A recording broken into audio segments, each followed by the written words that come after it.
Hey guys, it is Friday afternoon, Friday evening, and we are out dashing already. Just pulled out of the neighborhood trying not to get ran over. And yeah, this is the Rambling Dasher, so be ready for some more rambling tonight. So I've already got my first order to Different Dough Pizza Go, so shout out to Brian and these guys here for making great pizzas. And I think it was $6.69 for about 6 miles. So we're just going to stay on this trajectory where we're accept every order and let the chips fall where they may and see what happens. And probably at least at some point I may look at doing some declines, but for now I felt pretty good the last couple days with it. And we'll just go out there and see if we can knock some things out. So I'm here at the restaurant. I'm going to run and pick this up, so I will catch you guys on the other side.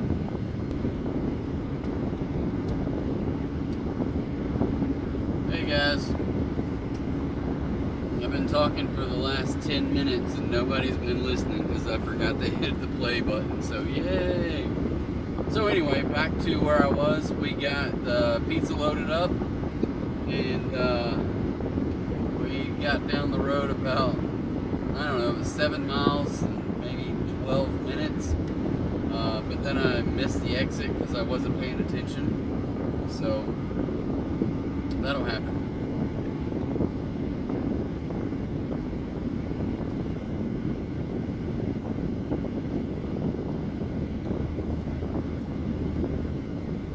So if you're new to the channel, which most everyone is because it's a fairly new channel, we do dashing and we just ramble a lot. Today's a long night, so we kind of split it up into 2 different episodes. The first half of any night is the early part where we try to do a top 5, a random top 5. We just kind of pick it out of the air. And then the second, and we also, I personally like to do some kind of personal finance.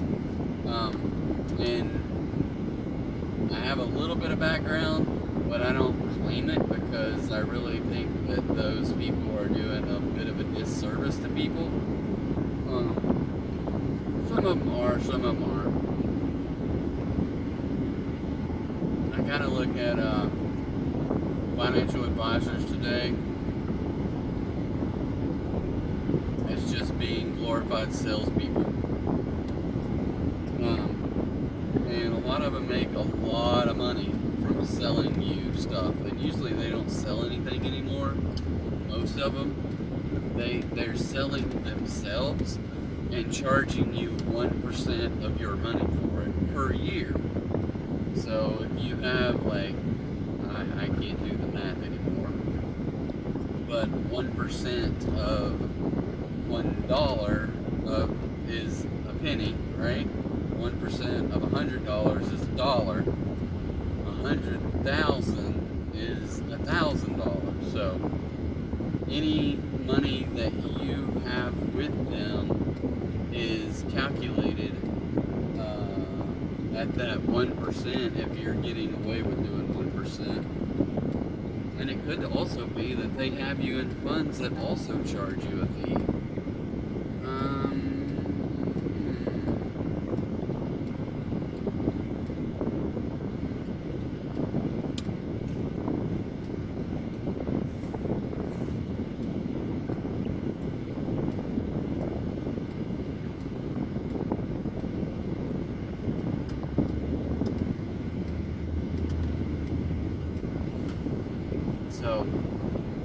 So yeah, I'm just, I feel like people, if they took their time, they could do it themselves and do it just as well. But either way, my recommendation is to just do it. Because if you don't, especially if it's a longer term situation, you're going to miss out. Even with market crashes. This seems to be a regular theme on my little channel, is using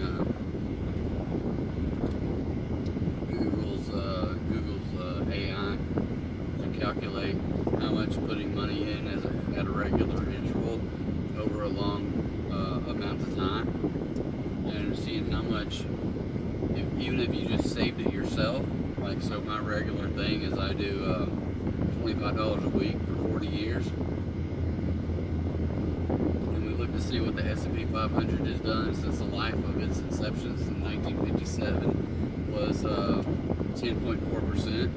So I usually just do 8% over 40 years.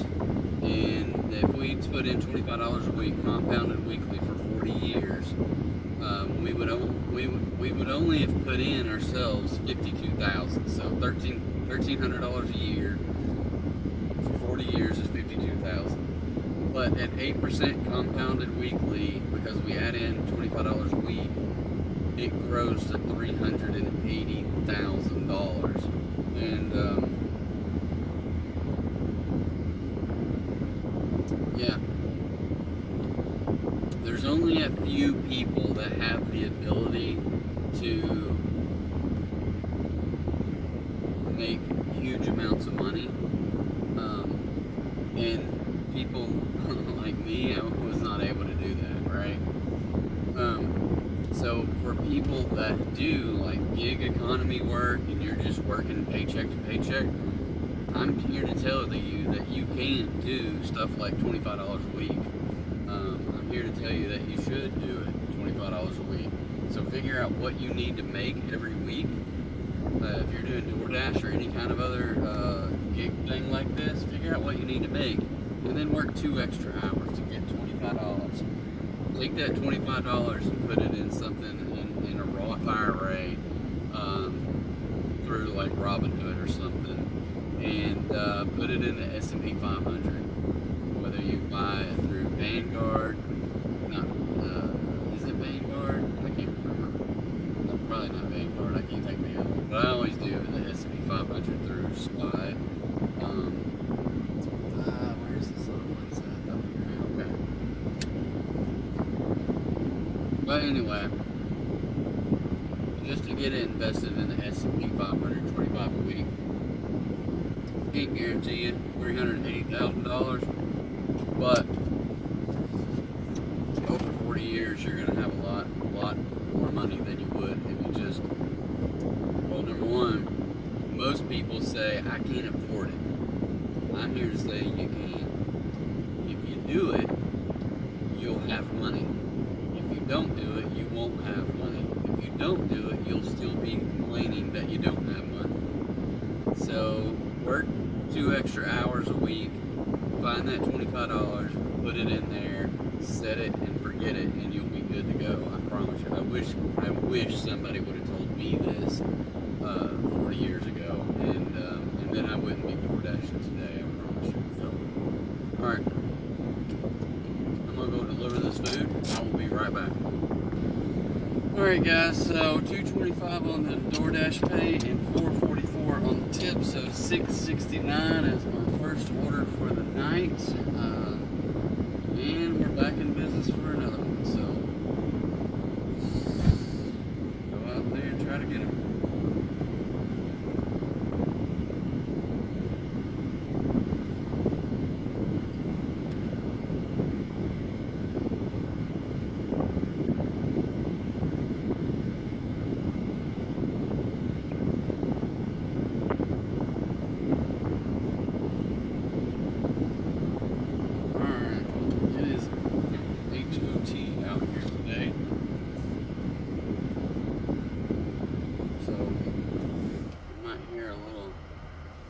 Background noise with those fans blowing back behind the phone there.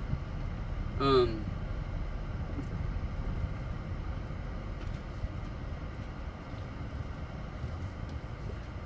gotta figure out how to get out of this neighborhood.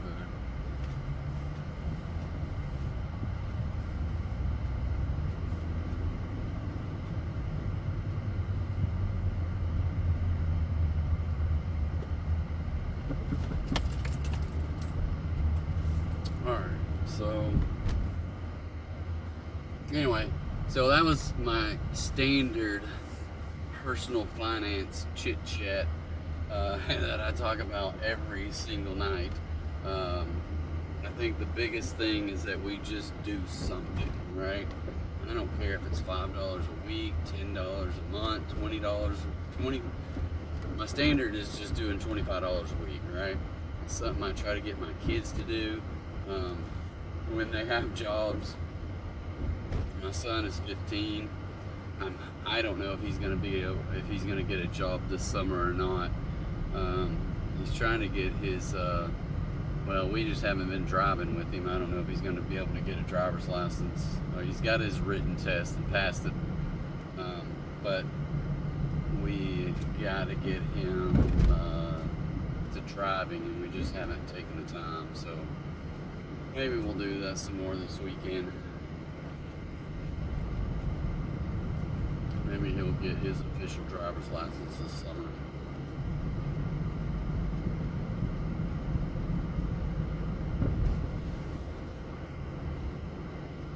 But yeah, I don't know. But yeah, trying to instill this kind of stuff in my kids and any kind of young person that is willing to listen and not willing. I mean, this is the deal with a lot of people, especially I've talked to my nephew about it. He is like, I can't afford to pay the light bill, let alone, whatever. And I'm like, you choose, this is my personal opinion. And I've been there, right? Where I couldn't do it. I made all the excuses in the world why I couldn't do it. And today I'm paying for it by DoorDashing every single night, right? So I get done with my regular work and then I go DoorDashing just to pay the bills, okay? So I get that part of it.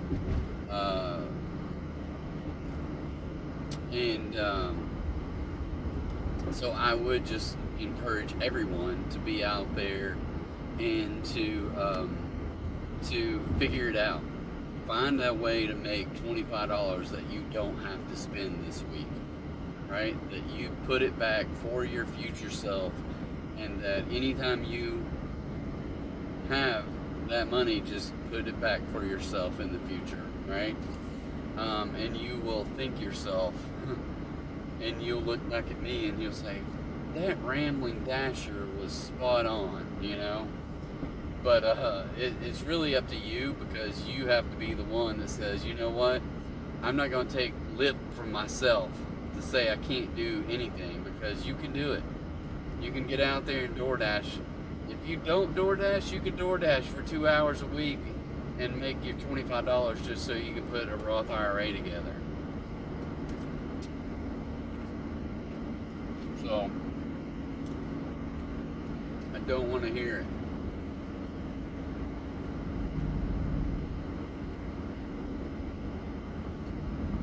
But anyway, that's just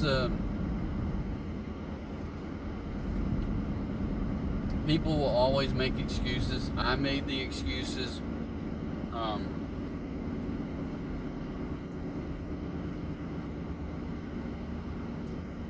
But I never had anybody telling me to do this, and I wish I did. And if they did, I wish I would have listened to them. So here's your opportunity, because somebody's telling you to do it, and here's your opportunity to listen to them. People can come up with every excuse in the world. Oh, the market's going to crash. I hear my 15-year-old is like, oh, the market's going to crash. I'm like, yeah, it's crashed 7 times in the last 68 years. And so at least the definition that is standardly used is market crashes of 20% or more. So I did a thing on Google AI the other day. I can't remember if yesterday or the day before, how many crashes in the last since the S&P 500 has been around in 1957, and I think it was 7 market crashes of 20% or more.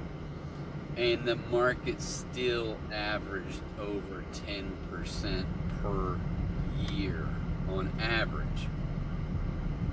So, you know, you are going to get hit sometimes. But if you're buying a regular amount every single week and the market goes down, what happens? What are you buying?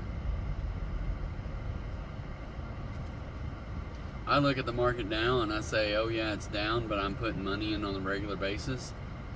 So what am I buying? I am buying more shares of that particular good company or good fund because it's on sale, because it's down in value. So if it was at $100 a share and now it's at $50 a share and it's still quality, and I'm buying 2 shares for my $100 instead of 1 share, right?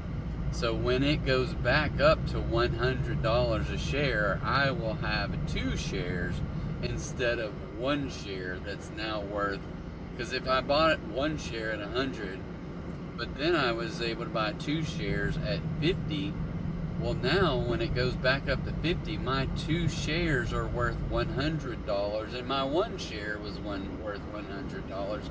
But I spent $200, but I have $300 worth of stock, right? And there's never been a time in history that it didn't rebound and go back even farther. And that's evident by the fact that we got a 10% average over 68 years. So, yeah.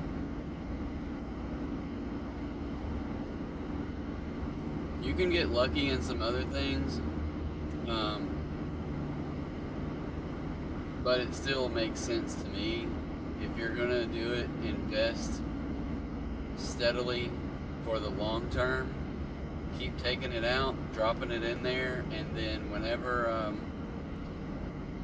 it goes down, that, you know, truthfully, if it goes down and you have extra money, then that's the time to buy extra. So,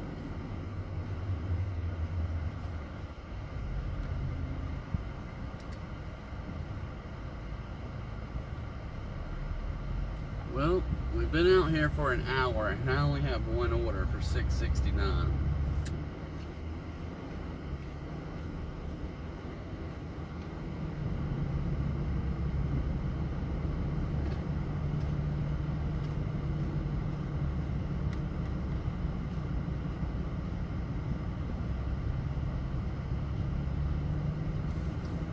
So something I try to do every once in a while is look at these stats. So I am platinum. I'm up to 72% AR. I was down to 64 earlier this week. And I just said, you know what, I'm just going to accept everything. So for the last 2 nights I accepted everything. I got up to 72 and back into platinum. Here, I got a 475 for 2.2 miles. So it beats my mileage goal. It's kind of on the low end, but we're going to accept it because I'm not getting a whole lot of orders. So acceptance 72, completion rate 98, on time or early 93, customer rating 5.0, 166 deliveries in the last 30 days, and lifetime I'm up to 2521. So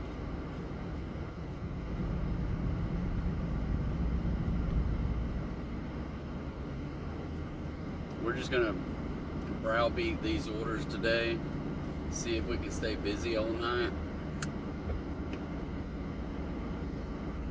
make a little money along the way. My goal every week is to hit $400.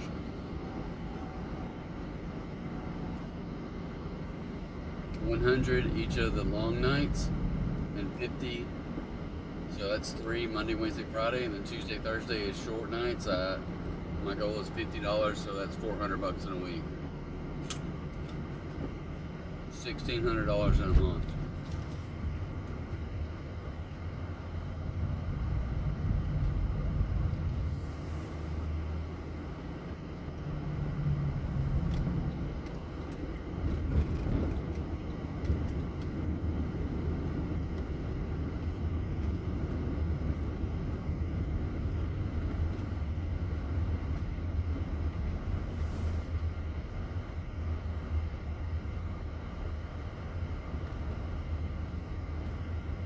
one of my pet peeves about DoorDash is losing your status when you want to take a break.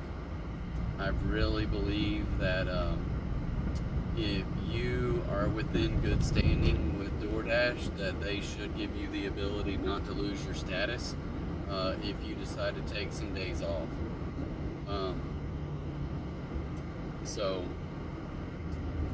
And I say that because I've taken a couple of weeks off over the holidays, and then I'm going to take an extended vacation where I'm working on my vacation. So it's not really, I'm taking a week, the first week of vacation, I'm taking a week on the last week of this trip, and then the 3 weeks in the middle, we're staying in Lisbon, Portugal. I got people coming to the house to stay with the animals, so they're all taken care of. But yeah, so I'm taking a couple weeks of vacation, and then the rest of the time we're going to be working and doing our normal day-to-day lives, except afterwards, instead of door dashing, we will be exploring the streets of Lisbon. So I'm really looking forward to this trip. The downside is, number one, I won't have that extra DoorDash money while I'm gone. So, and when I come back, I'll be basically starting at zero with no new Dasher bonus. So traditionally, when you sign up for Dasher for the very first time, they'll give you like platinum status for a week or two. And if you are Hustler, then you will build that status up, and then you'll build that status up, and then you'll be able to stay, right? But if you go for a couple of weeks and you come back, your deliveries in the last 30 days will not be the requirement of 100, and so it's going to be hard to get back to that 100 until you've hit 100 deliveries. And especially me, I'm going to be gone for 5 weeks, so I won't have dashed in more than 30 days. So even if I go for 20 days, or for just 2 weeks, it's hard to say that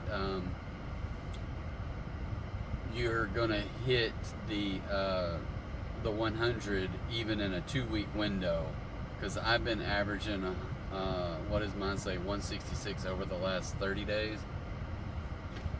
So just missing a couple of weeks, I would be below the 100 needed to meet the requirement. Anyway, all right, I'm gonna run into Chick-fil-A and get this food. We'll be back in a minute. All right, so it is 3 minutes for 9/10 of a mile. So it's just right around the corner here, out the back way.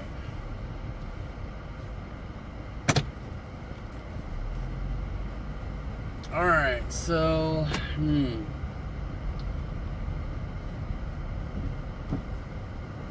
trying to think of anything else that's really happening. I don't know that whole lot. I know I use Google a lot on my phone, and so it has Google Photos, and it sends me collages of pictures.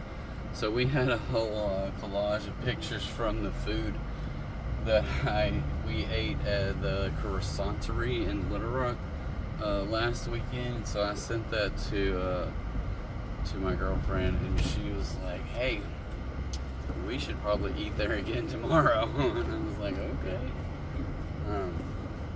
It was really good, and they have lots of good stuff. So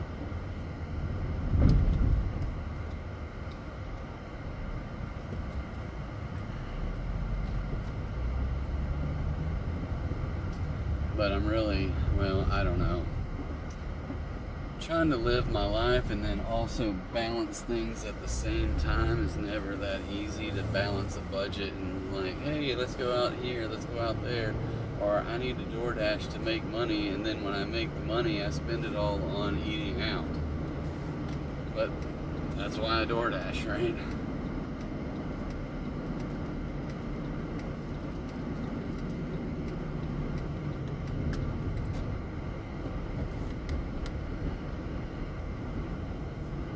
Alright, we are almost here. I don't know exactly where this road is.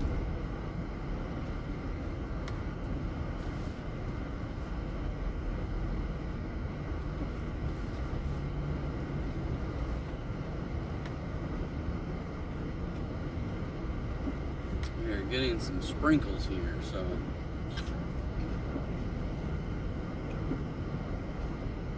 I see some big old clouds, and then I see blue sky, so it's going to be hit or miss. I just hope we don't get any bad weather.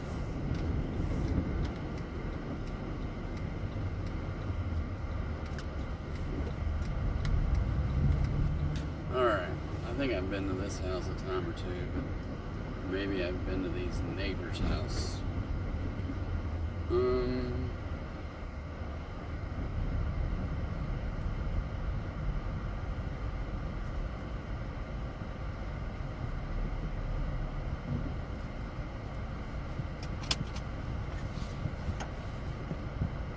Maybe another person delivering there. Maybe so. We'll let him get out, and then I'll pull in.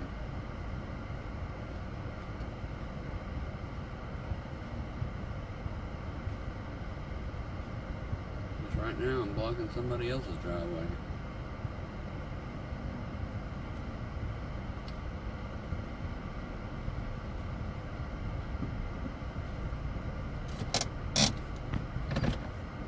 Alright, looks like they got Chick-fil-A and something else. I can't tell what it is.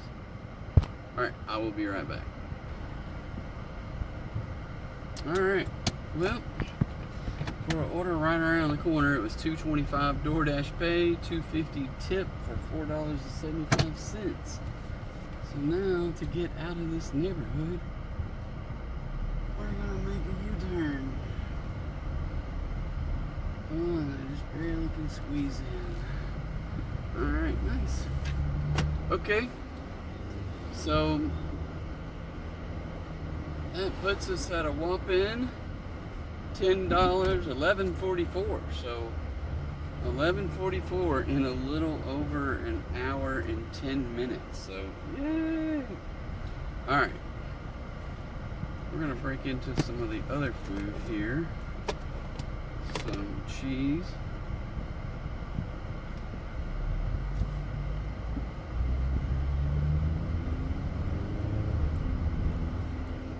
Sunshine.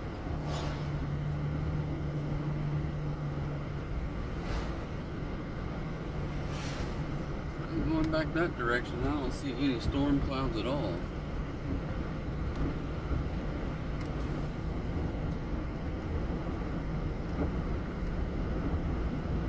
It is humid though. I don't know how hot it was or is today, but it is feeling, it's starting to feel like summer. 81. So yeah, it's getting there. I think I saw one day next week is supposed to be 88 or 89. I'm not looking forward to that.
Wingstop, 8.25 plus.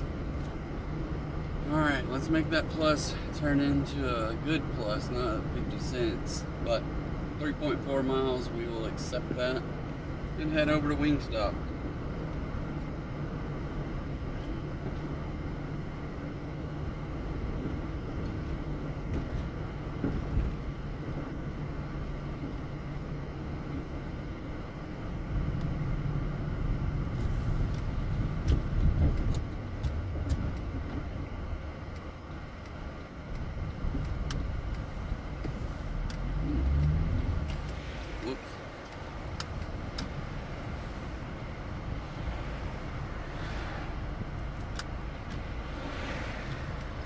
Pull out here, but I can't because this thing is too tight.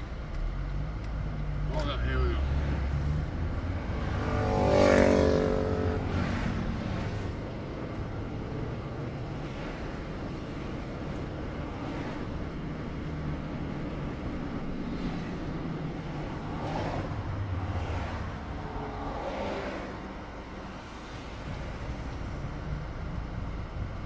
The sun is bright.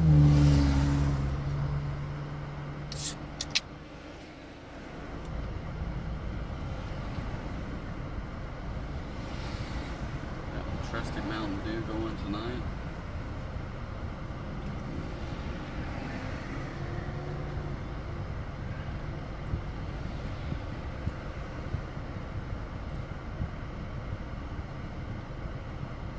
I know I'm going to a place that doesn't have Mountain Dew at all, and I really need to be off of it, but hey, yeah, some days are just, you gotta have some Mountain Dew.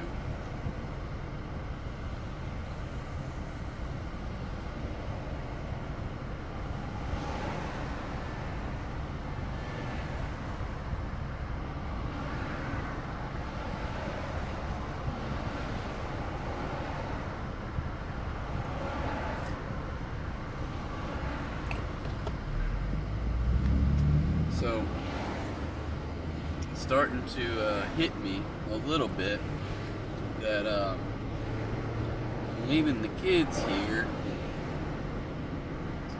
and going on a trip without them. And it's not something I normally do, but they got things they got to do. They're going on a trip with their mom as well, so. But it's kind of crazy. I am trying to get something. My daughter's going to Japan in July, so she's geared up to head on out. I don't know, she's working on stuff that's just like, oh, I gotta make my blog. I gotta do my. I'm gonna start a YouTube channel and a blog, and so she's starting on developing that while she's still here, and I'm doing a bunch of dog setting stuff, so hopefully she's gonna have enough money. But somehow or another, I think she needs to come up with a good Patreon or whatever that's called system where people fund her. But I don't know how she's gonna get a job in Japan.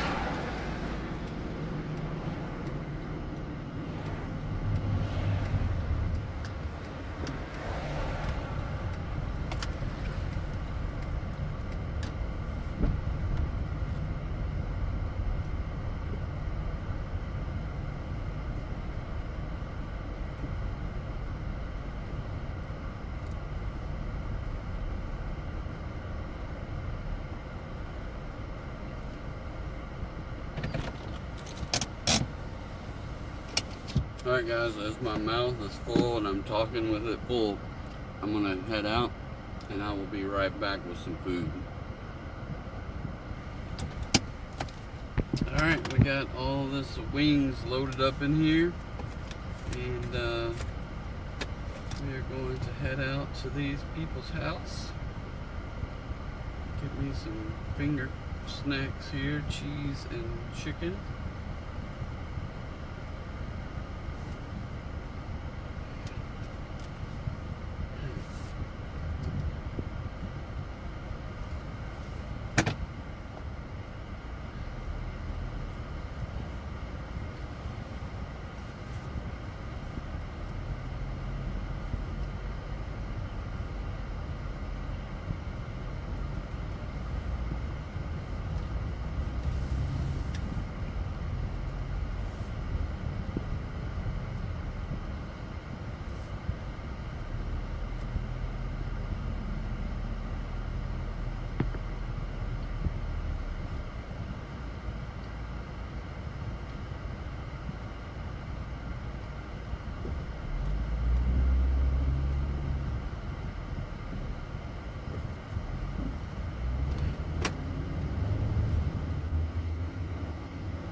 Alright, so let's start talking about our top 5 list of the day.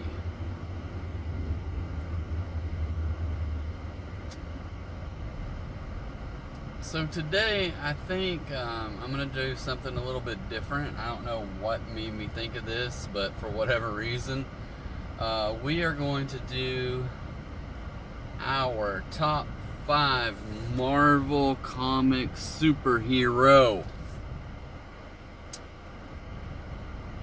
So, I was never a big comic book fan when I was growing up. Don't know why. I wasn't exposed to them. So, I don't know if, like, some parents get exposed to comic books, some kids get exposed via their parents, or other kids, but I just never was. So, but I do like a good Marvel movie. Almost all of them, I don't know about all of them, but almost all of them have been really good. Even characters I'd never heard of before. And even when Guardians of the Galaxy came out, that was some good stuff, right? So now I'm going to do my best to rank my top 5 Marvel ones.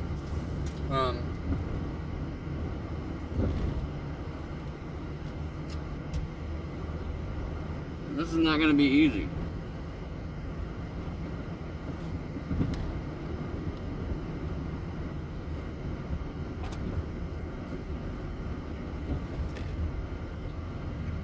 Not going to be easy.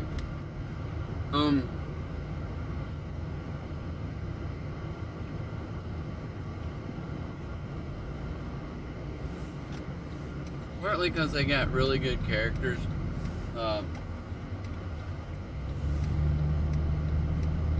For the most part. Nice development. They have their own movies,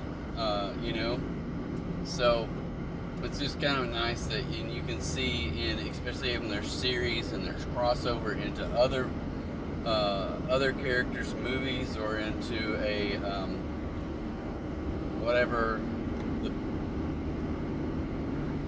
the Avengers movies, that kind of stuff. So it was all kind of neat, and I probably do need to sit down and watch them again. And I don't know that I've watched them all to start with, but I do enjoy those kind of movies. I enjoy trying to figure out how to start at the beginning and go through to the end in the order. So, pretty sure you gotta have the internet to figure that stuff out.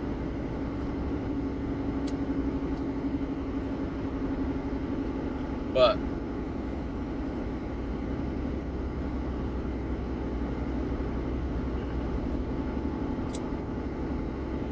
so, ranking the top 5. So the first part of this is we got to come up with a list, right? And from that list, then we can rank them.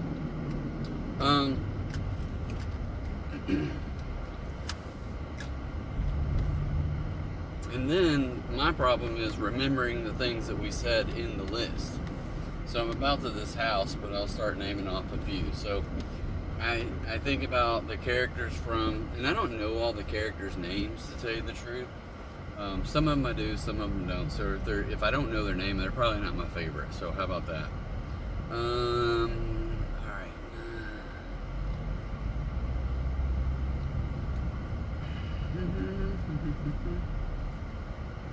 No.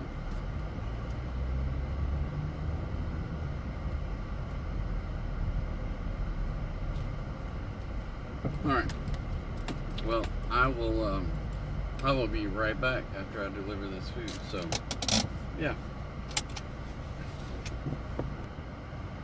Alright, so that was a $2 DoorDash with an $8.63, which was up from the other. Then it just got another order, so I got an $11.25 from Pizza Hut for 7.7 miles. So we will accept that. And then I'm going to go back and leave this lady another message because she was nice enough to send me a note that says, well, I don't see it.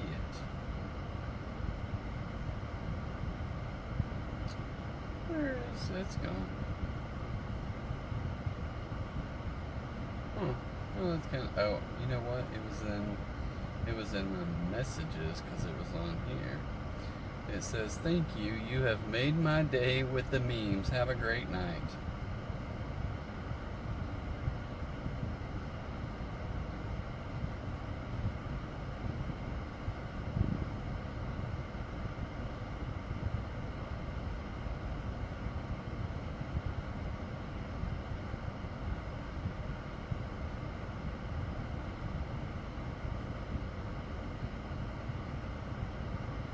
So,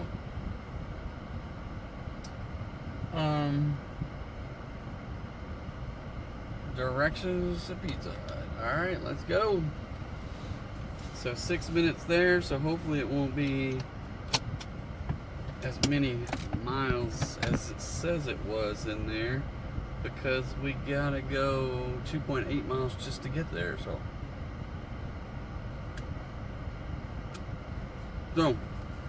we're on our way.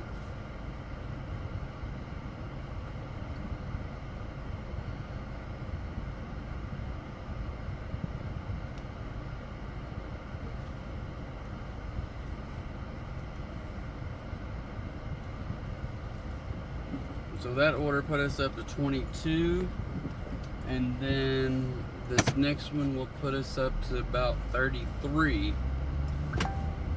and most likely it will be around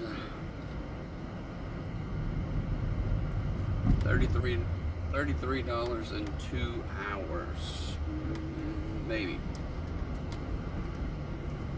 Maybe I can get that thing delivered in 2 hours or in the next 20 minutes.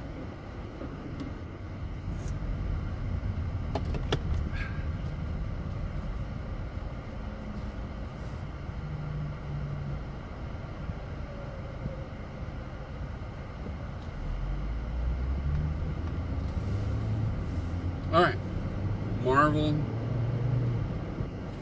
superhero.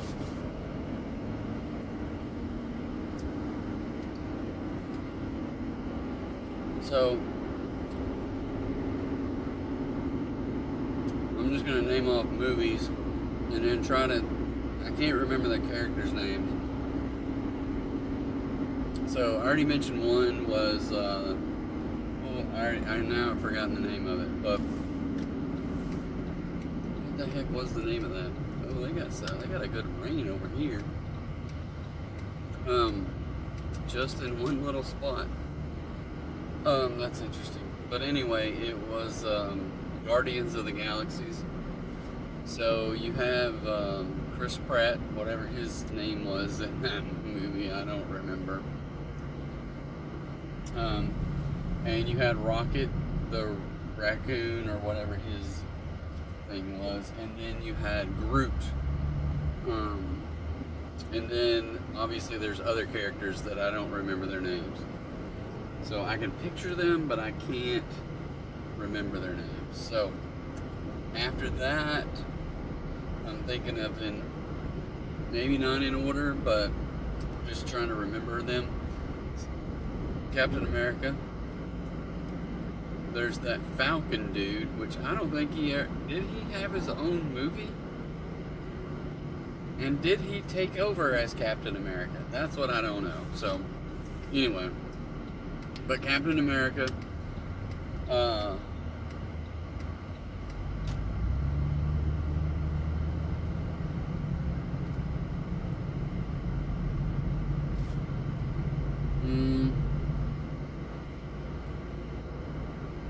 Thor,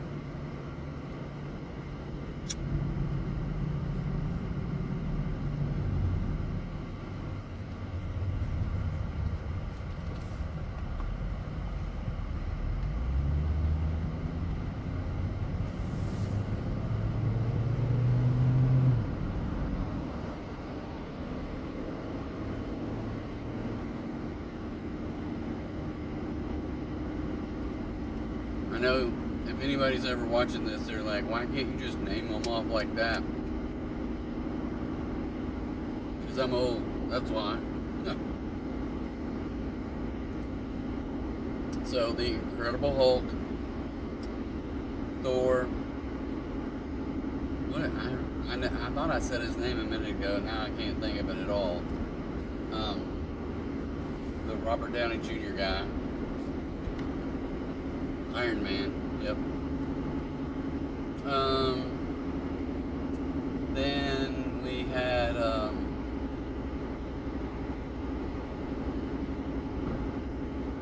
yep, I can't think of their names anymore.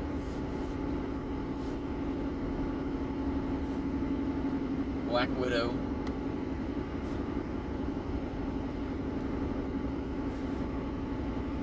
And sheesh. Yeah, I'm drawing total blanks here as to their names. Or picturing them in here. So those are some of the ones that I can think of anyway, and I don't know if they'll be the ones in my top 5 until I get down to it and think a little bit harder. But hopefully I can come up with some more. This is what I don't understand. Is Loki a good guy or is Loki a bad guy? I just don't know. Did he turn good somewhere when he got his own show? I don't know.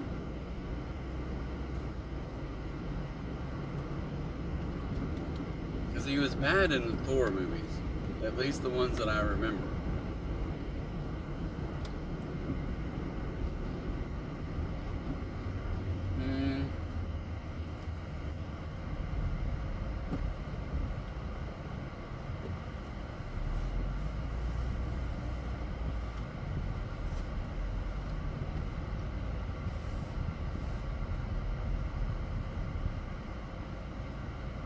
Alright. I'm gonna have to think about this some more.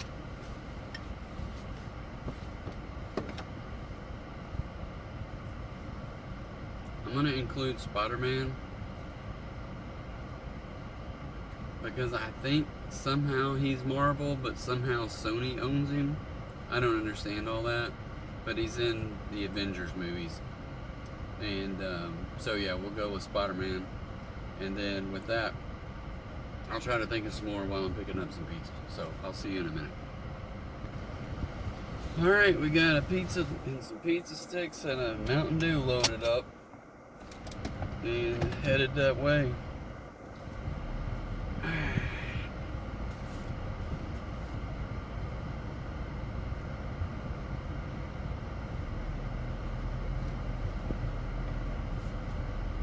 Somebody's gonna have to turn the AC on outside.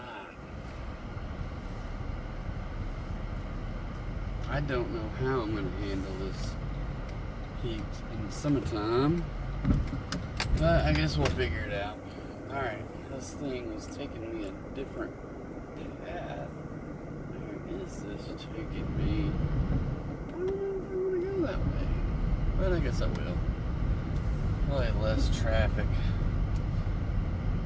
although it's backed up getting out right here, so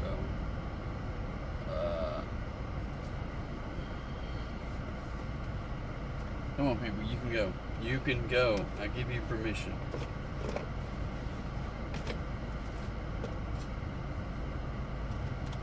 Alright. Well, I ate all the cheese. I ate all of the chicken. I guess I'm going to go back to some fruits and veggies.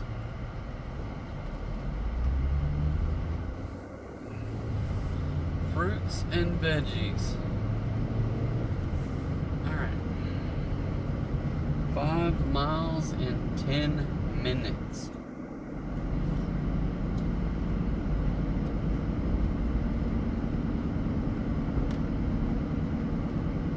Alright, so here's what I've learned to do when I get stuck on some top 5 lists is cheat.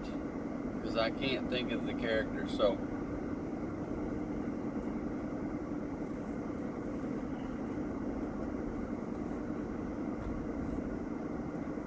we're going to give all the credit to Gemini on Google and ask them what are some of the major characters in Marvel movies. So, okay, Google,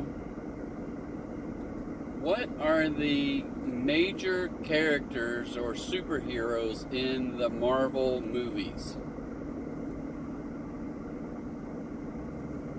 It sounds like you're diving into the exciting world of Marvel movies. There are so many incredible characters, but here are some of the major heroes who have played significant roles in the Marvel Cinematic Universe, MCU. The original 6 Avengers. These heroes were central to the initial phases of the MCU and formed the original Avengers team. Iron Man, Tony Stark, a brilliant billionaire inventor who uses his armored suits to fight evil.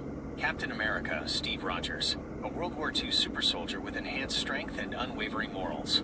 Thor, the Asgardian god of thunder wielding his powerful hammer, Mjolnir, and later Stormbreaker. Hulk, Bruce Banner, a genius scientist who transforms into a giant, incredibly strong green being when angered. Black Widow, Natasha Romanoff, a highly skilled spy and assassin with extensive combat training. Hawkeye, Clint Barton, a master archer with exceptional accuracy. Other key heroes. As the MCU expanded, many other heroes have become incredibly important. Spider-Man, Peter Parker, a teenager with spider-like abilities who balances high school life with superhero duties. Black Panther, T'Challa, the king and protector of the technologically advanced nation of Wakanda.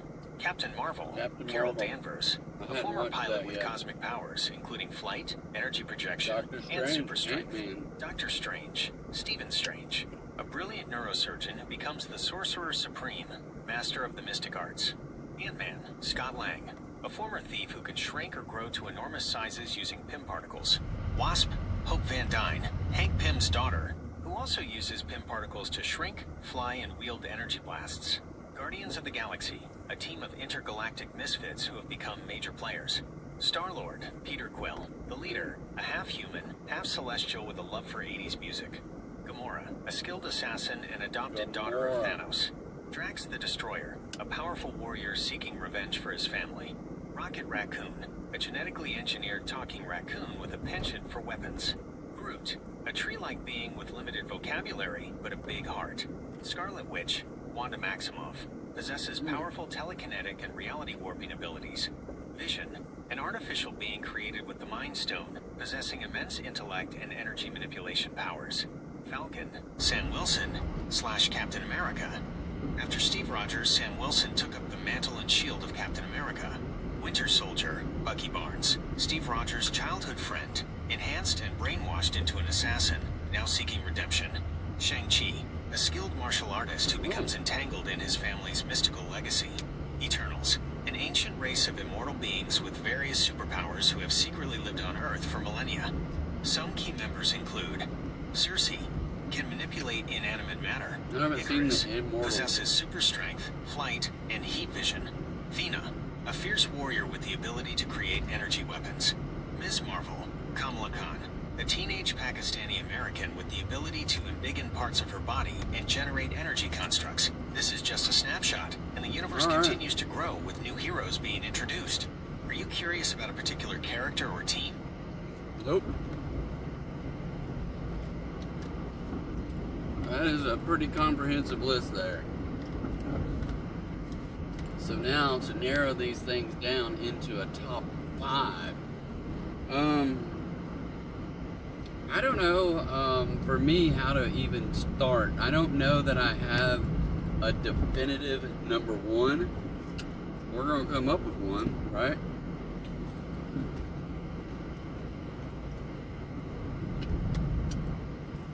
I kind of don't want this list to go away here. But I need to find out where the heck I'm going. And when I get off of this page, it'll disappear. Oh, maybe it won't. Oh, look at that.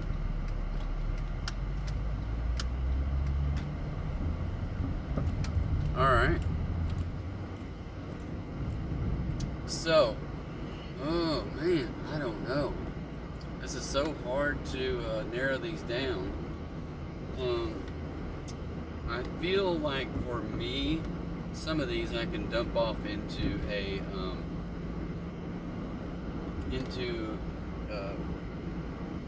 either I don't know anything about them, or I haven't seen the Eternals.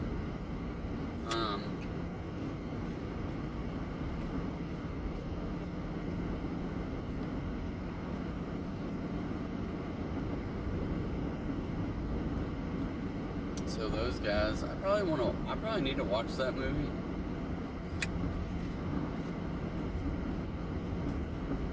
I kind of want to see this Thunderbolts, or whatever that movie is that's coming out. And I don't know if the Fantastic Four are Marvel or DC. Don't know.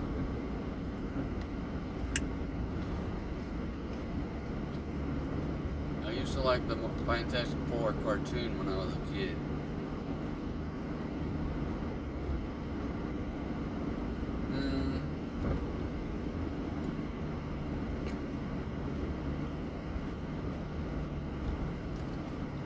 So let's see. So many to choose from. And the crazy thing, there's only a handful of female characters.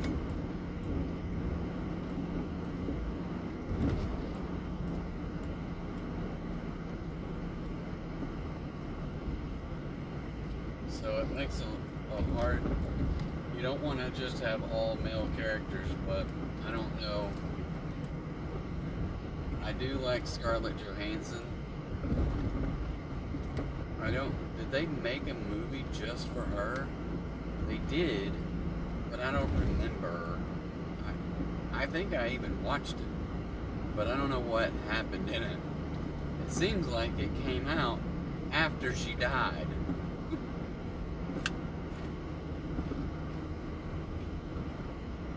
Maybe it was her origin story or something. I don't know. Can't remember really.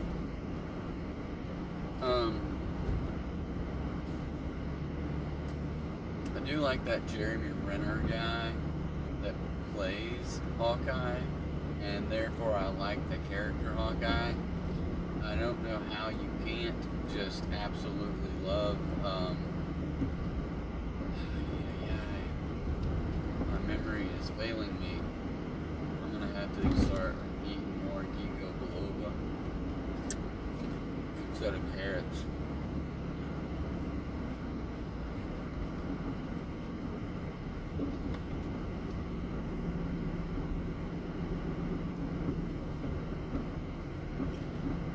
Okay.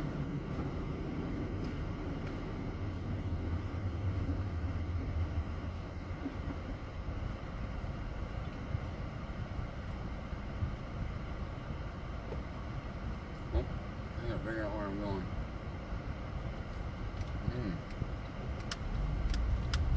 I'm going to my kid's mom's neighborhood.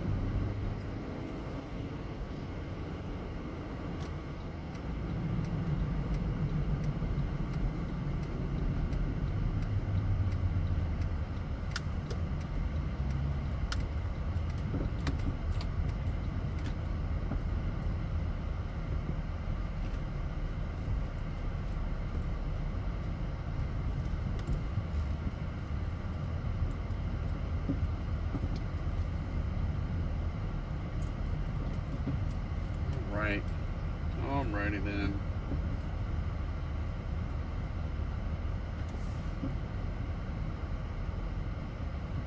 Alright. Oh, yeah. Alright, I'm gonna pull up to this house, go deliver this food, and I'm gonna come back and we're gonna figure out this top 5 list. So, I will see you guys back in a couple of minutes. Alright. I don't know what that thing is saying. Oh, it's probably, I ran out of, here, I'm gonna wash this. I don't know if the thing is so dirty, just down here, or up there where the lens is. But, I'm gonna wash my face off, eh? Alright.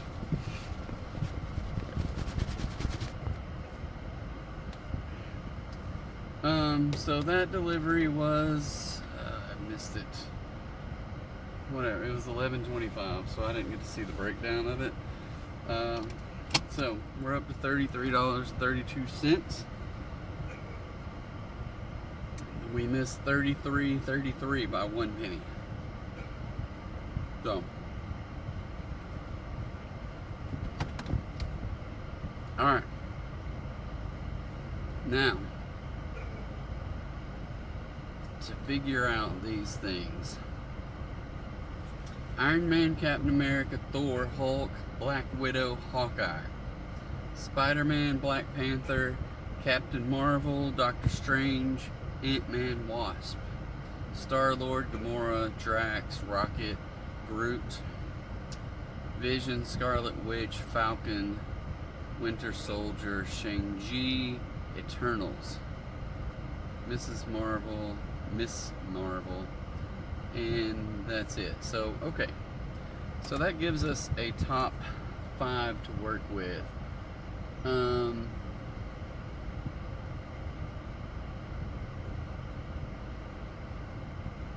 Okay. So, I think this will be fairly interesting.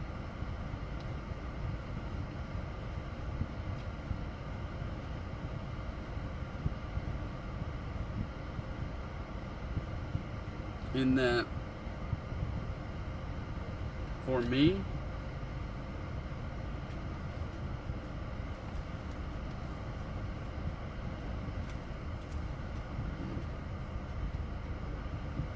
there's a Mustang right back there.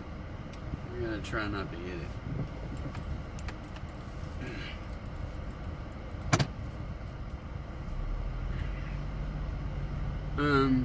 Yeah.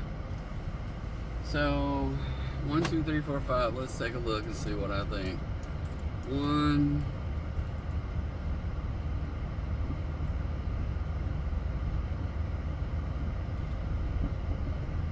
I mean, I do like some of these characters, but they're just gonna have to be on the. I like almost all of them. I don't know that I care that much for that Scarlet Witch one. I don't know that I understand her very much.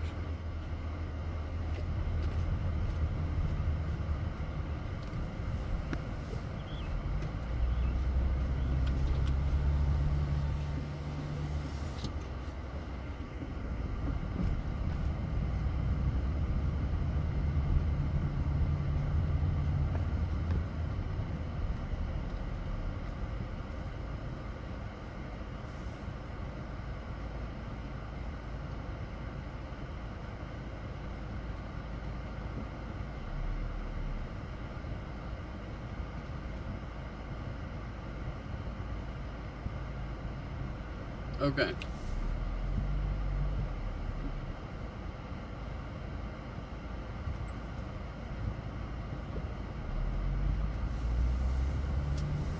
So,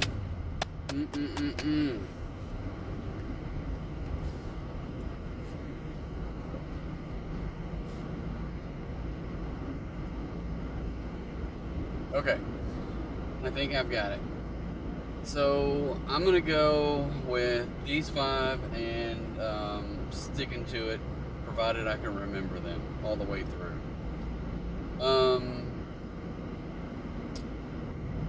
I'm gonna put number 5 at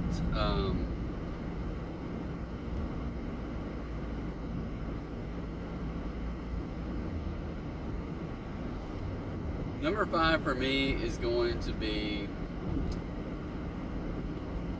Spider-Man. Partly because I grew up with Spider-Man, maybe. I don't know what year Toby came out with the Spider-Man, but Spider-Man cartoons back in the day and such, but I do like some Spider-Man. And I truly don't even know that I've ever even seen the Incredible Spider-Man series. So I don't even know if I saw those ones. But the last ones with the British dude, whatever his name is, I thoroughly enjoyed those ones. So Um,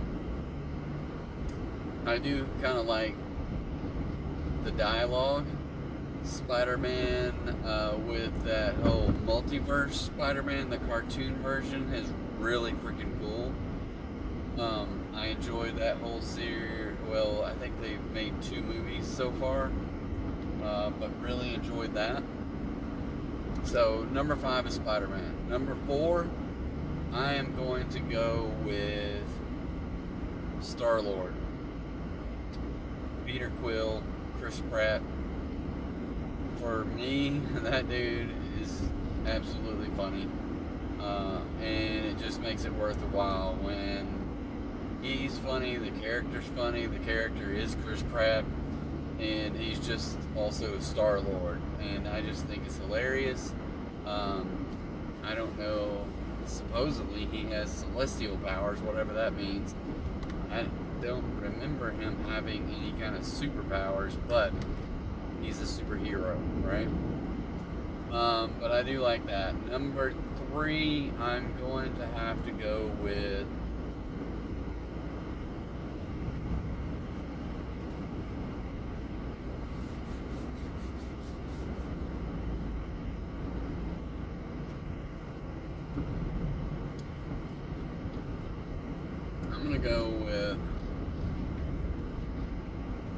Ant-Man. Again, because that dude is so freaking funny. He's so funny I can't think of his name. Okay, Google. Who plays Ant-Man? I'm gonna kick myself.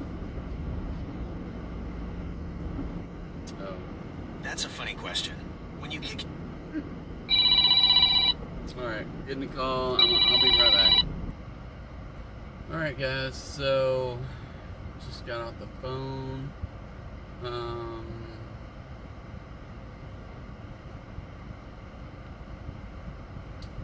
I just accepted an order for Papa John's. That is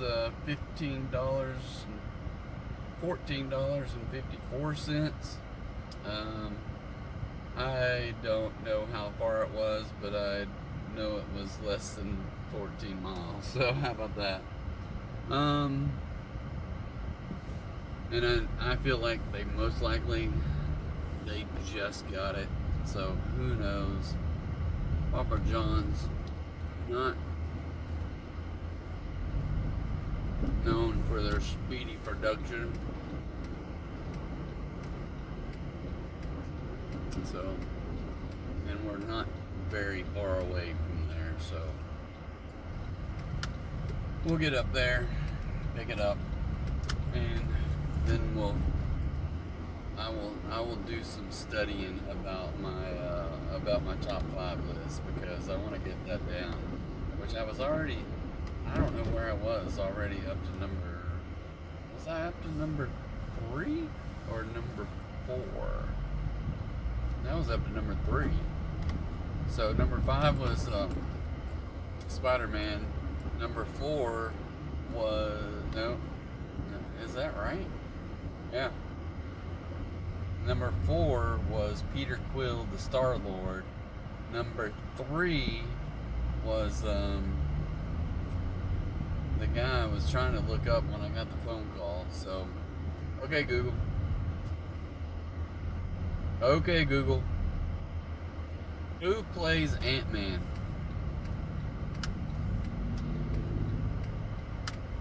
Paul Rudd. Paul Rudd plays Ant-Man. Also... Yeah, so I was like, I am drawing a blank on people's names today, that's for sure. So Paul Rudd is, to me, one of the funniest people around, no matter what character he plays. I don't know that I've ever seen him in a really serious movie before. But yeah, Ant-Man to me was pretty funny. The first one was better than the second one, but I love his character. I love Paul Rudd. So anyway, that would be my number 3. So whenever I get back from getting this pizza order, we'll go our top 2. So we'll see you in a minute. Alright guys, we are on our way. Finally, I don't know, it felt like I was in there. I don't know what time I started, but yeah, I really don't remember, but any which way. I was in there for more than 20 minutes, I promise you that. So, we are on a 13-minute drive to go deliver this pizza now. So, 7 miles for I think $14 something, and ate all my food. So no more munchies.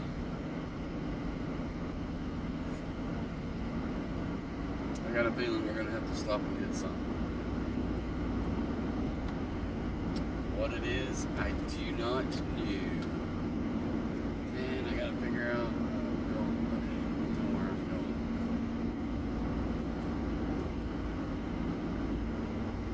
going. So where I left off was sorry, it feels like it was a long time ago for you. It was maybe like 2 minutes ago. So, I was counting down my top 5 Marvel superheroes. So number 5 was Spider-Man. Number 4 was the Star-Lord. Number 3 was Ant-Man. Number 2, I'm gonna go with number 2. I don't know if you're starting to see a trend here, but typically I like the funny ones. So number 2 is, and a lot of them are funny, because they do use some dry humor in there, mixed in with some real emotion and a lot of action. So to me, that makes for an excellent superhero type movie. So anyway, so number 2, I'm gonna go with Rocket Raccoon. So I really like the character.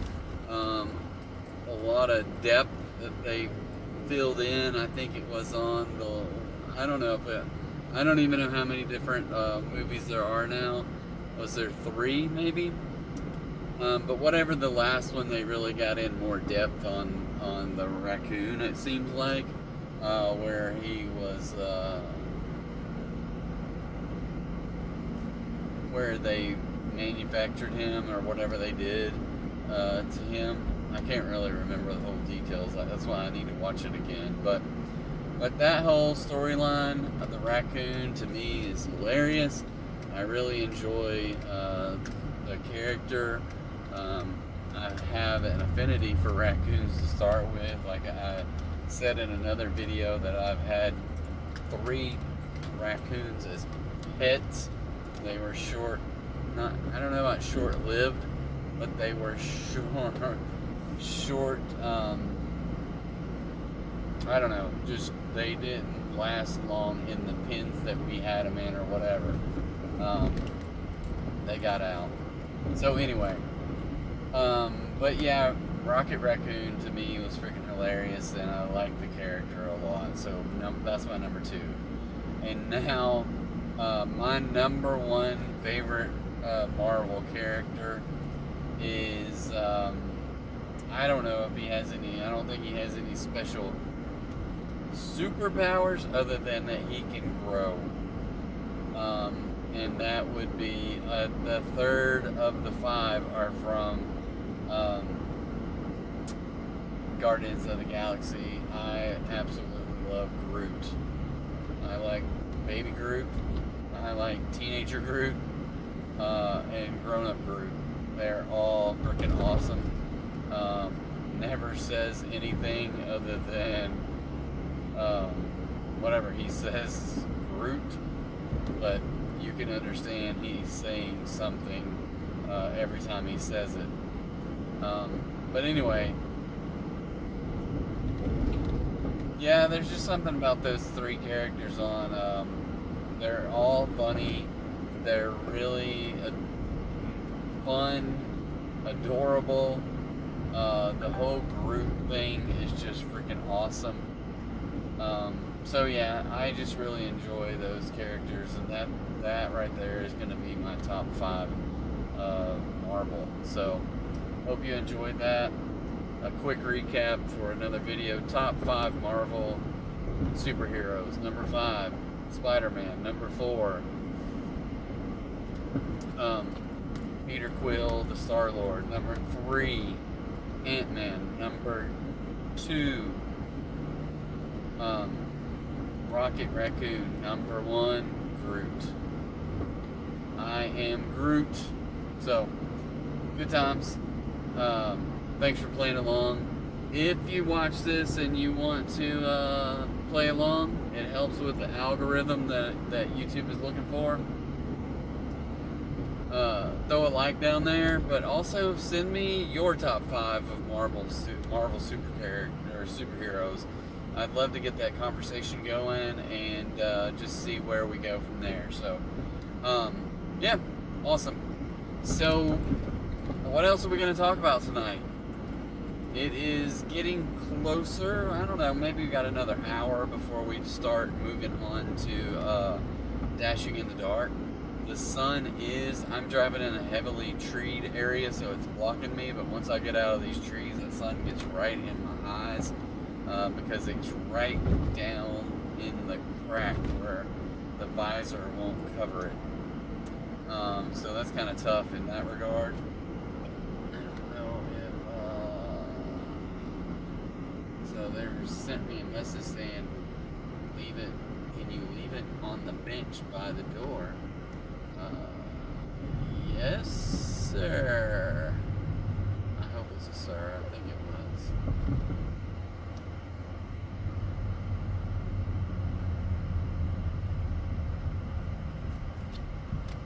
We still got 5 more minutes to go.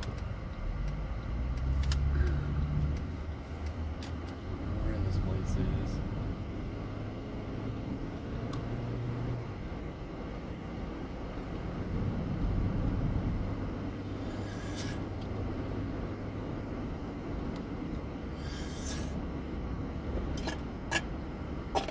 So, personal finance. A little bit about personal finance. I used to be an Edward Jones financial advisor, and then I moved over to Raymond James. And then I got a real job where I was no longer trying to sell to consumers financial products. Sad to say, that's kind of what I look at that at. A lot of people out there.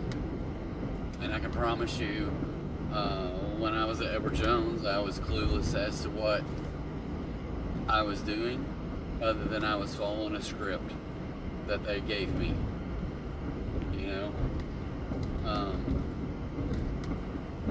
and trying to get people to buy into things that they told me. So, yeah, it is what it is. Now, I'm more interested in young people securing their future by doing something small, like $25 a week. I run queries on here on Google's AI on the regular, just to kind of say this is what we can do. So I'll run it real quick and see if it'll tell me one. Okay, Google.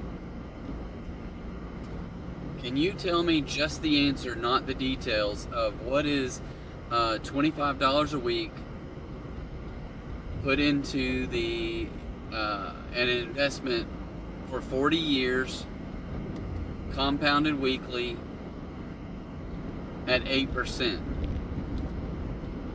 I cannot give you an exact number without knowing the annual interest rate of the investment. However, I can tell you how to calculate it. At 8%, please. Okay, with an annual interest rate of 8%, here's the approximate future value of your investment. By investing $25 per week for 40 years at an annual interest rate of 8% compounded weekly, you would have approximately $272,776.38. Can you include dividends into that? That's a great question. To accurately... Sorry, can you reinvest every interest payment back into it over the 40 years? Ah, I see what you mean. When we talk about compounding weekly, it already implies that any interest earned within that week is added back into the principal for the next week's interest calculation. So, yes, the $272,776.38 figure I gave you does assume that the interest earned each week is reinvested. The compounding frequency, N in the formula, handles the reinvestment of interest. Since it's compounded weekly, N equals 52, the interest earned each week is essentially reinvested by being included in the principal for the calculation of the next week's interest. Dividends are a separate distribution of a company's profits to its shareholders. They are not automatically part of the interest calculation. Okay.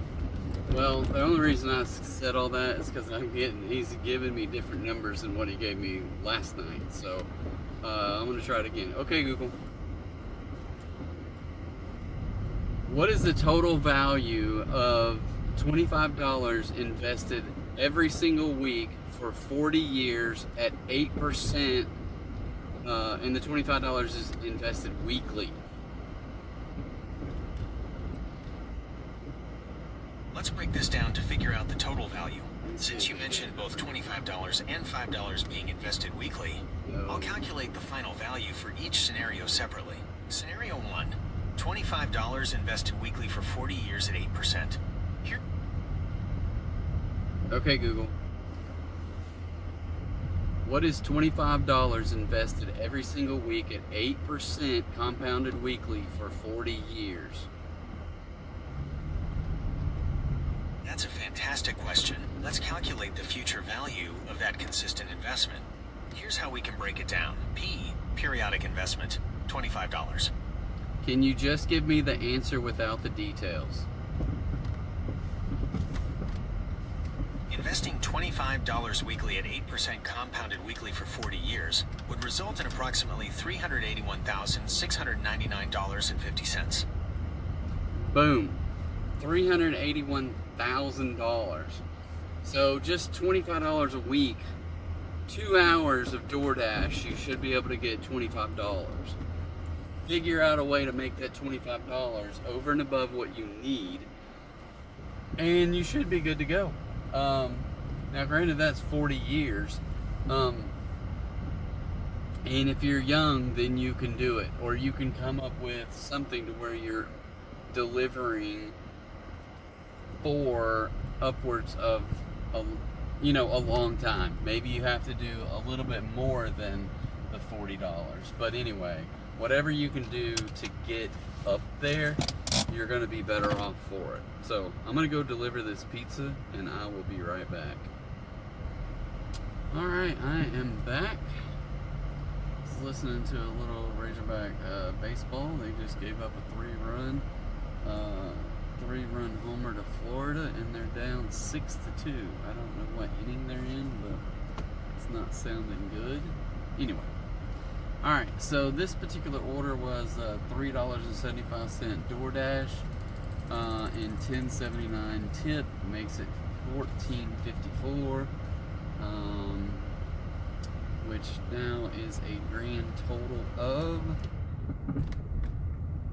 $47.86 after 3 hours and 15 minutes. So 3 hours and 15 minutes. So way behind on my $20 per hour goal, but still in line with getting my $100 before we finish up tonight. So that's the main thing. So I just got to get back into an area. I know it says that I can receive orders right now, but I am a little ways out of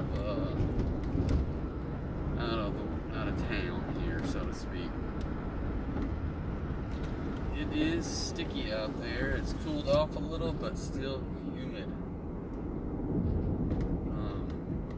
The sun is getting ready to crest over the hill, but still up just barely.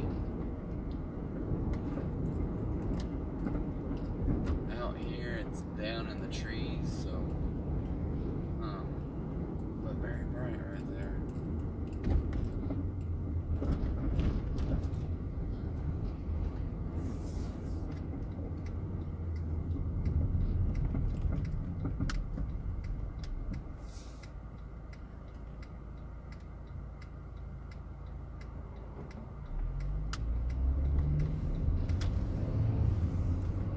All right, so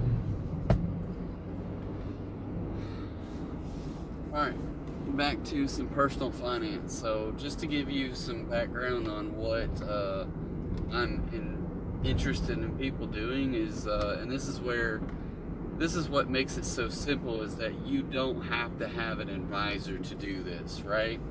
Just invest in something of quality. Just to give you a heads up, what I recommend, and you know, if you dig a little deeper, you'll find things better to fit your niche. Even if you just use some AI tool to figure out what best fits your age bracket and how much you're going to invest every week. I typically, especially for younger people, would recommend starting out with something like the S&P 500.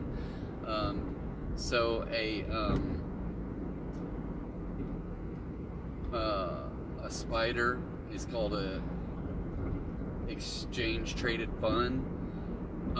It's an ETF, exchange traded fund. A company called Spider. I don't know what that stands for. I know it stands for something, but and then they have one that is, the symbol is SPY, SPY, and it mimics the S&P 500. So when you can mimic the S&P 500 that's averaged 10% since 1957 at 10.4, then I feel like that is something of quality that you can go with for the long term, and continue to put in that steady income. Now, what is it called when we put in the same amount of money over time and we do it at the same intervals over time? It's called dollar cost averaging. So I'm going to ask ChatGPT to explain that a little bit, or Google. So I'm not using ChatGPT, I'm asking Google. So, hey Google, please explain what dollar cost averaging is when purchasing stocks. Dollar cost averaging, DCA, is an investment strategy where you invest a fixed amount of money in a particular stock or fund at regular intervals over time, regardless of the asset's price. Instead of trying to time the market by purchasing a large lump sum. Sorry, I cut him off because we got an order here. U.S. pizza, $8.75. It's a little bit distance to it, but let's do it. Accept. And okay, Google, please describe dollar cost averaging. Dollar cost averaging, DCA, is an investment strategy where you invest a fixed amount of money at regular intervals into a chosen asset, such as stocks, mutual funds, or ETFs, regardless of the asset's price at the time of purchase. This consistent approach means that you will buy more shares when the price is low and fewer shares when the price is high. Here's a breakdown of how it works. Fixed amount. You decide on a specific dollar amount to invest each time, e.g. $100, $500. Regular intervals. You set a consistent schedule for your investments, e.g. weekly, bi-weekly, monthly. Regardless of price, you stick to your investment schedule and the fixed amount, no matter if the asset's price has gone up or down. Example, let's say you decide to invest $200 in a particular stock every month for 6 months. Here's a hypothetical scenario. Month, amount invested, share price, shares bought. January, $200, $10, $20.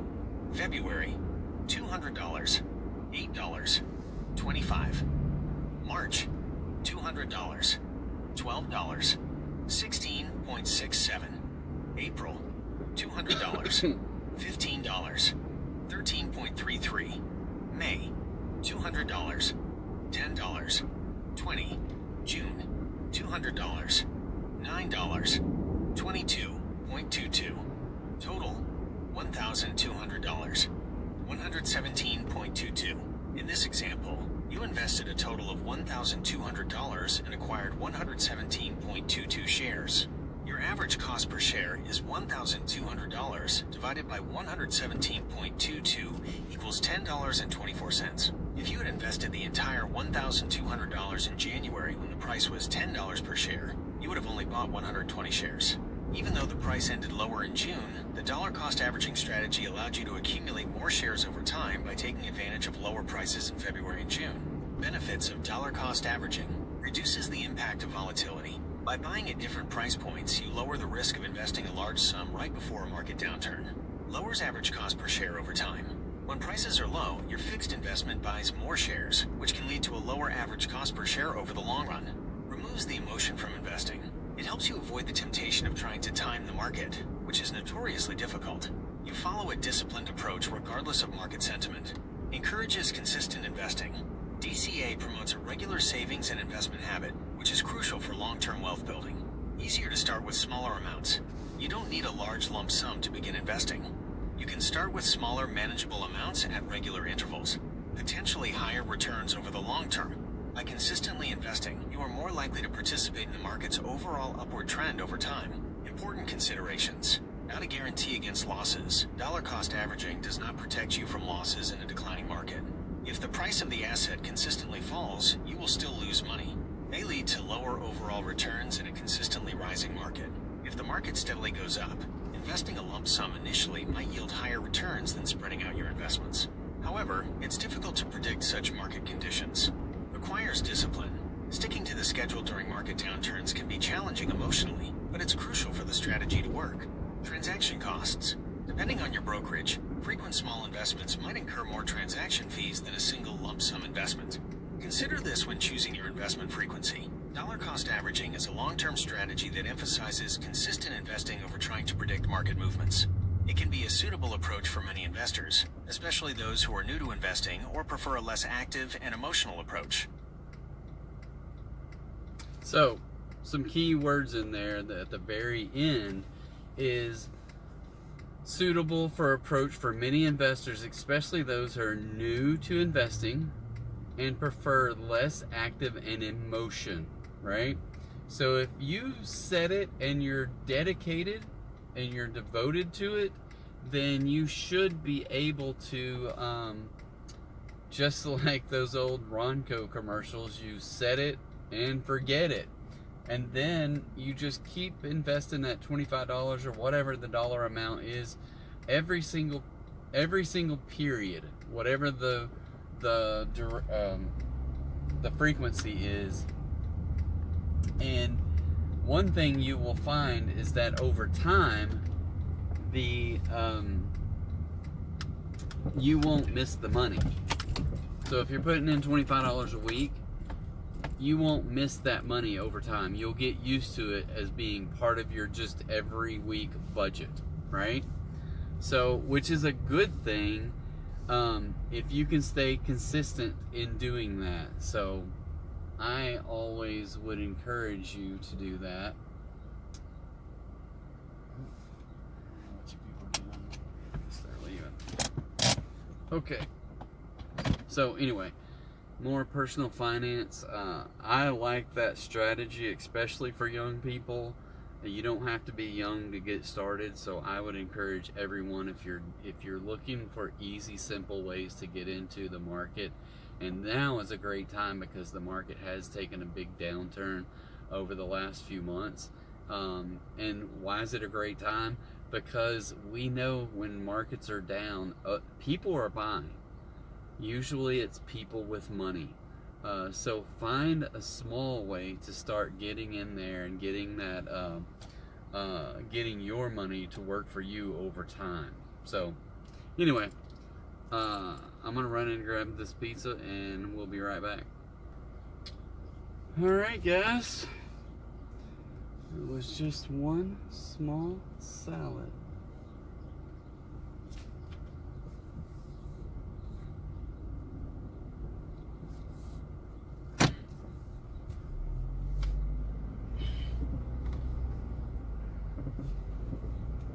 One small salad. Oh.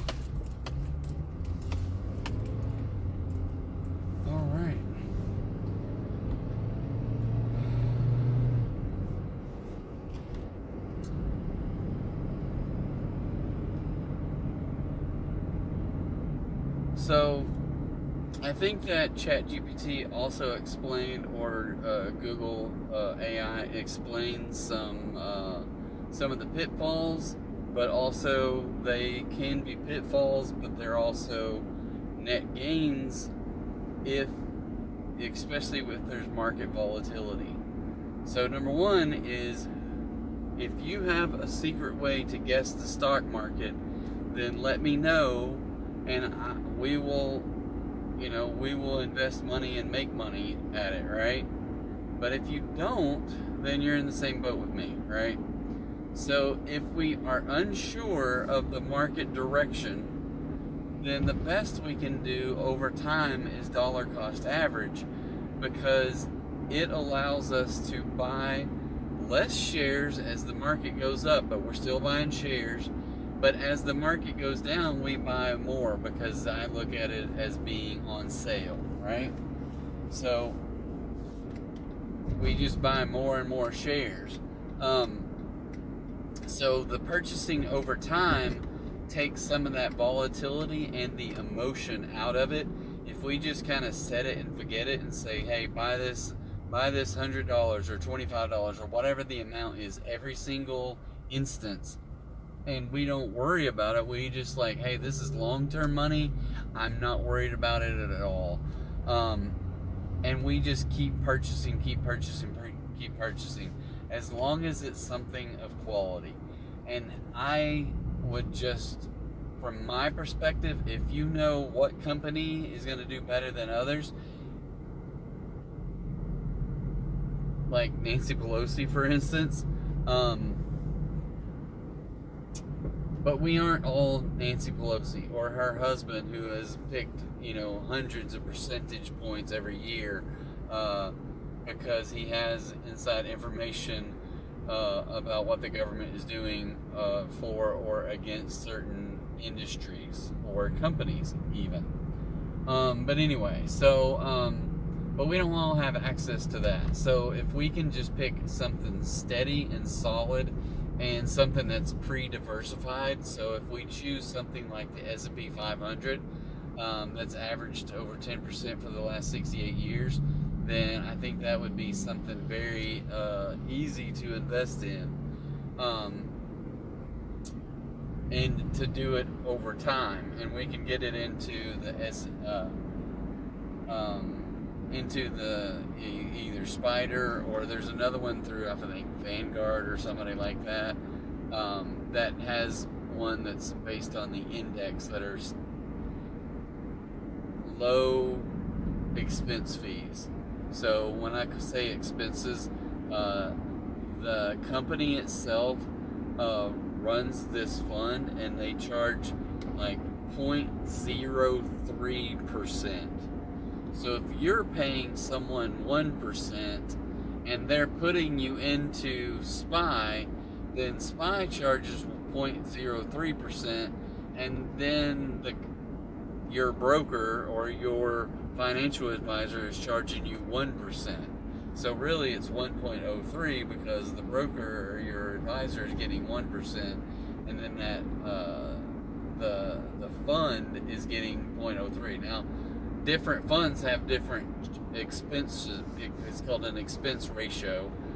Basically, it's a percentage of the money that goes back into the fund for the expense of trading the fund, managing the fund. But ETFs typically are not all ETFs. Index-based ETFs typically mimic the index that they're following. So if you have an S&P 500, then it's following those 500, and there's set rules associated with what 500 companies are we going to invest in, and what percentages. So I don't know what those rules are. I just know the gains over the past 68 years, since its inception in 1957, I think. So going down that path, it just does kind of make a little bit of sense, especially with dollar cost averaging, getting a well diversified fund, 500 different companies, all with the small amounts of money. If you're more advanced and you know, or you have more money to play with, so to speak, and you feel comfortable with big companies, like I bought shares of Nvidia, and it has gone way up. But I can't afford to sell it because it's in a taxable situation, and if I sell it, it's going to make me have a large income for any taxable year. So I've got to I have some losses and some other ones that are short-term losses that I'm going to sell later on this year, and I'm probably going to sell that and some of that Nvidia to offset the loss versus the gain. And when I do that, then I will sell it and move that money over to my Roth IRA so that I can buy in whatever I want. And if I buy it again and it goes up in value, then I don't have to worry about losing money on taxes because of it, because it's in the Roth IRA. So something I wish I would have done a long time ago, but I didn't. So all that to be said, if you don't have a Roth IRA, I would encourage you to go ahead and take your $25 a week and put it into a Roth IRA. The beautiful thing about a Roth IRA is that you can take the money, you can take your principal out at any given time because it's already been taxed. So there's no penalty for early withdrawal if you needed it for health care or for whatever you decided to use it on. Obviously, the purpose of it is for long-term retirement type money, but you can take your principal out. What you can't take out without penalty and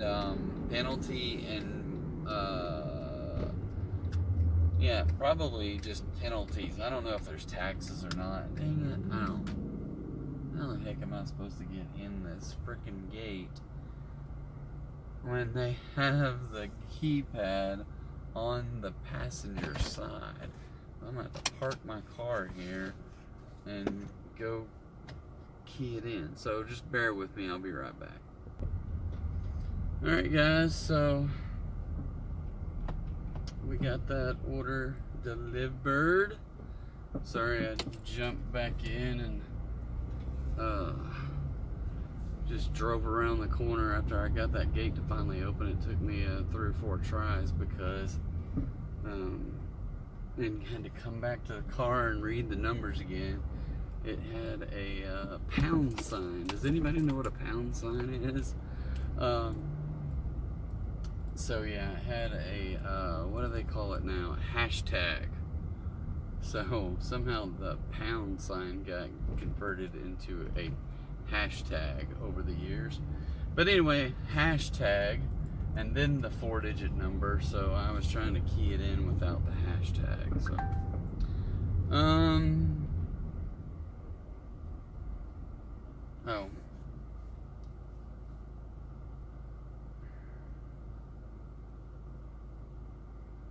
I forgot to mark it as delivered too. Boom. I forgot to mark the order as complete. Continue. So $4.25 and $4.50 tip for $8.75, which puts me at $56.61. And I just got another order. Shoot. Where is this place at?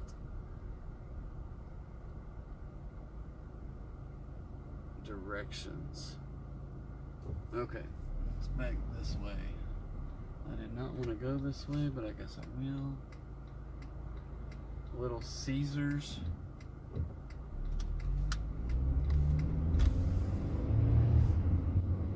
I think I'm gonna run across the street and get me another drink so that I can keep going tonight. Maybe a bag of chips or something.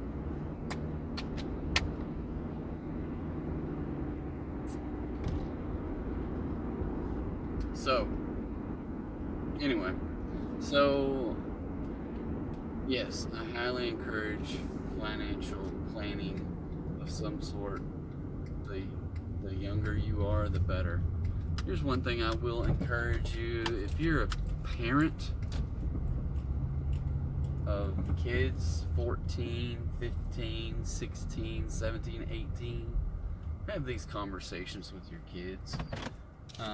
They're not going to learn it on their own, and no one's teaching them this kind of stuff to save for themselves, so do that. Alright, I'll be back. Alright, guys.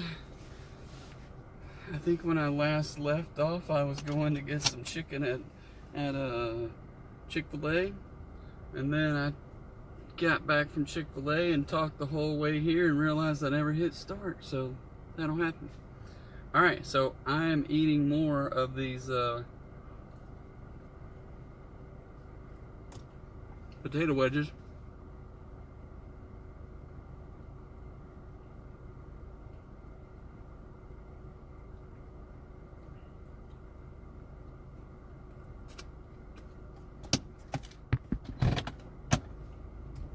I am 12 minutes away from where this pizza gets delivered, so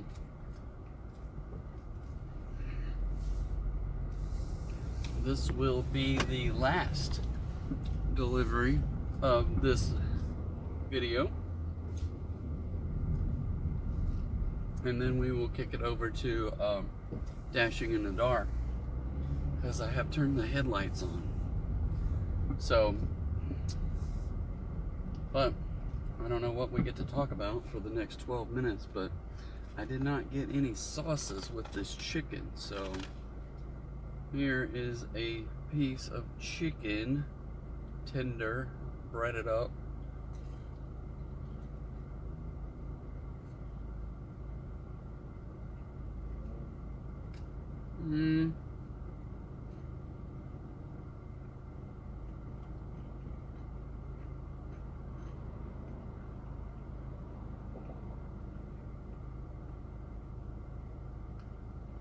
Has a good flavor.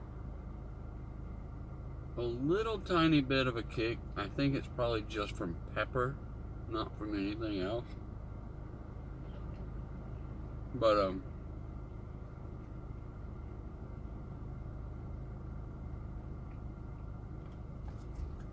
I don't know if it was overcooked to start with, or the fact that it's in those under heat lamps or whatever they put it in, and it just gets cooked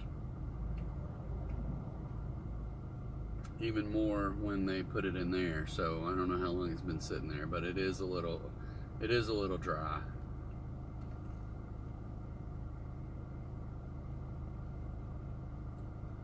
But that's what I get for convenience store chicken. I mean,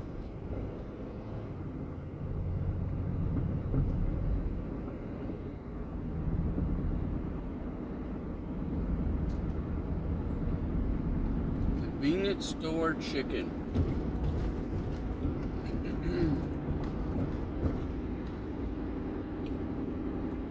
Makes me think about what kind of foods do we get at convenience store that is like meals. I've had some convenience store meals that were pretty dadgum good. There used to be, I think it was over in Maumelle, north of Little Rock. There used to be a convenience store down there that had really good sushi that you could get at a convenience store. And so it is what it is, right? I remember going one time for work down to Texarkana. It was in Arkansas, so Texarkana, Arkansas, and we went down there, and I don't even remember who. I think I really only remember going there one time with this guy, and it was when I was first learning the software that I still work with, that's, you know, been sold out, and the company is 10 years later finally trying to shut it all down. the company that bought it out. But anyway, hold on, just bear with me.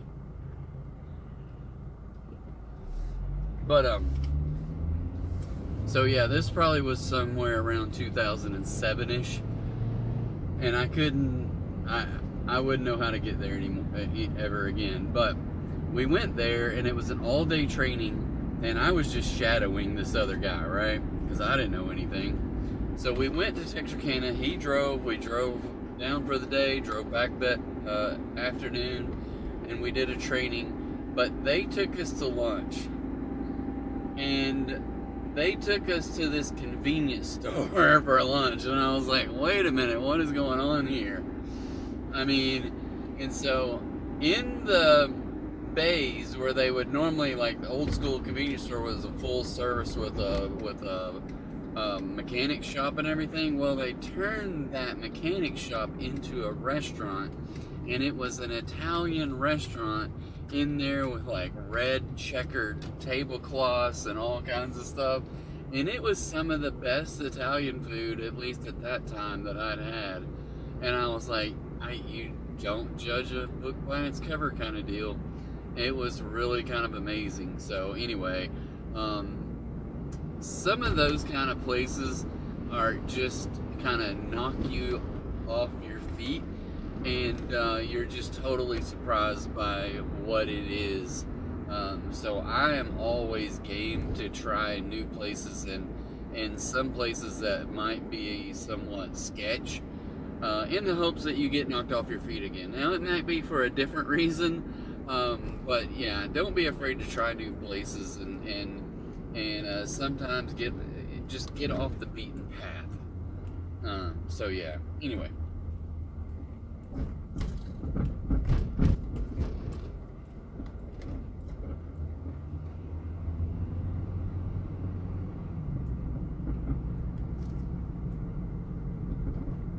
I can tell you this chicken is not any convenience store Italian spaghetti that I want to eat again.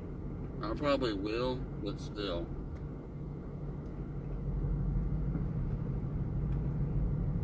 At this point, it's just filler.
Restock on napkins, evidently.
this neighborhood, you can never tell. It takes me up on a mountain. A bunch of houses up there.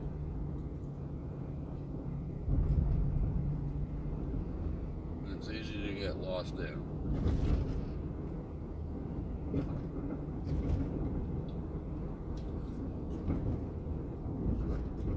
Well, I am glad that the weather, earlier in the week, like Sunday and Monday, it said it was going to be raining and thunderstorms on Wednesday, Thursday, and Friday. Yeah, not so much.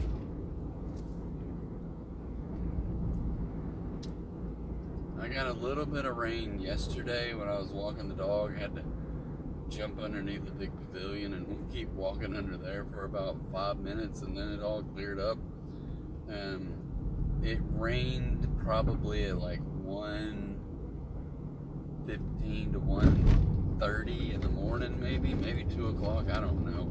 Oh, I was supposed to turn right there.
Bad thing about building houses up on the side of a mountain is the roads are never straight.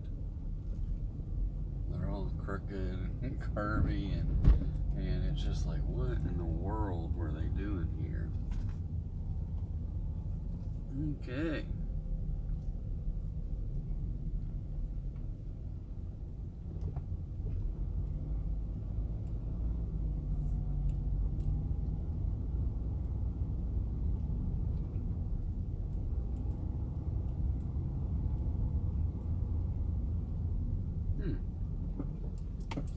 Cookie cutter 2-story houses.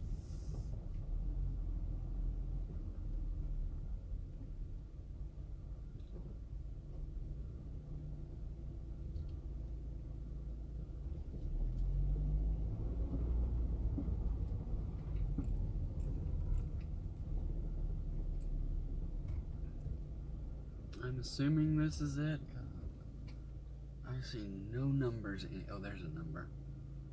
And that's the one I'm looking for.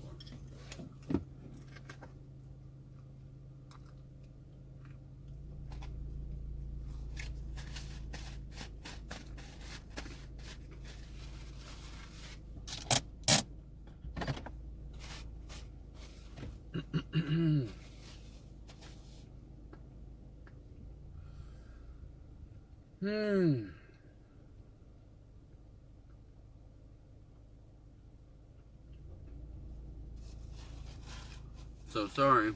The nice thing would have been to pause and then get that big bite of chicken. Alright, I'm gonna go deliver this thing, and then we'll wrap up this video with what we made on this particular one and see where we're at the end of this session. So, hold on. Okay, we are back. That order was $7.25. It was $4.25 for the delivery and $3 tip.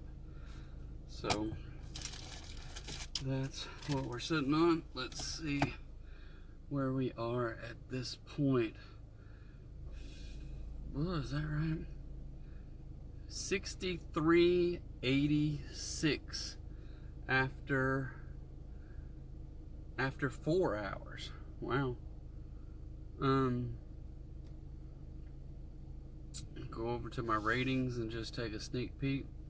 75% acceptance, 98 on completion, 93 on time or early, 5.0, 172 on the deliveries in 30 days. So probably, what is that, maybe 6 or so tonight. So alright, I'm gonna end this video. Thank you guys for following along. Be sure to hit the like button and maybe subscribe, share if you know other Dashed and Dashing. But yeah, love to chat with you guys. Love to have you watch my channel. Would love to look at building a community of people that are interested in similar things. So yeah, have a good night. Bye.